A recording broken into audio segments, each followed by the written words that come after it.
তোমার নাম কি সবাইকে একটু বলে দাও? মিথিলা দাস। মিথিলা দাস, খুব সুন্দর নাম। তোমাকে কি আমি রামায়ণ থেকে কিছু প্রশ্ন করতে পারি? তুমি পারবে উত্তর দিতে? তাহলে বলো তো, মূল রামায়ণ কে রচনা করেন?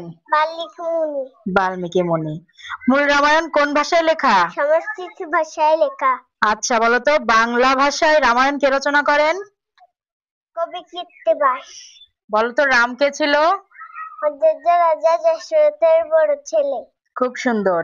রামের পিতার নাম কি? দশরথ। রাজা দশরথের কয় ছেলে ছিল? 4 ছেলে।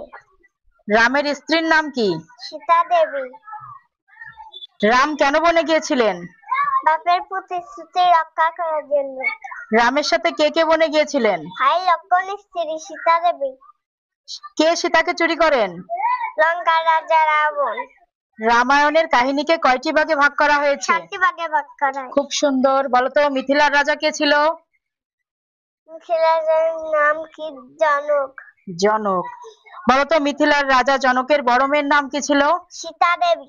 খুব সুন্দর হয়েছে। হরে কৃষ্ণ বলো একবার। হরে কৃষ্ণ।